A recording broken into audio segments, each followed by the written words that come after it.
सरकारचं करायचं काय? इंडिया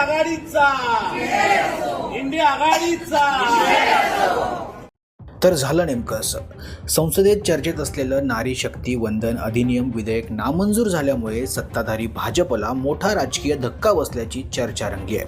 या घडामोडीनंतर भाजप नेत्यांकडून यासाठी काँग्रेस आणि विरोधकांना जबाबदार धरलं जातंय. अशातच या निर्णयाविरोधात राज्यातील अनेक ठिकाणी भाजपकडून निषेध आंदोलनं करण्यात येत आहेत. महिला सक्षमीकरणाच्या मुद्द्यावर विरोधकांनी राजकारण केल्याचा आरोप करत भाजप कार्यकर्ते रस्त्यावर उतरलेत. पुण्यात घडलेला एक प्रकार सध्या सोशल मीडियावर तुफान व्हायरल होतोय. काँग्रेसच्या विरोधात आंदोलन करण्यासाठी भाजप नेते आणि कार्यकर्ते बॅनर घेऊन मोठ्या संख्येनं जमा झाले. सुरुवातीला वातावरण तापलेलं दिसत होतं. घोषणाबाजीची तयारीही सुरू होती. मात्र जसं घोषणांना सुरुवात झाली तसं चित्रच पालटलं.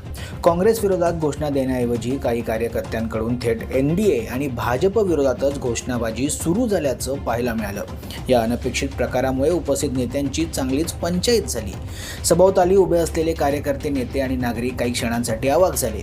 नेमकं काय घडलं, कोण चुकलं की कार्यकर्त्यांनीच गोंधळ घातला, याची चर्चा रंगू लागली. नारी शक्तीचा या सरकारचं करायचं काय? इंडी सरकारचं करायचं काय? इंडिया आघाडीचा हा संपूर्ण प्रकार कॅमेऱ्यात कैद झाला असून सोशल मीडियावर हा व्हिडिओ व्हायरल होतोय. Bureau report, Maharashtra news 24.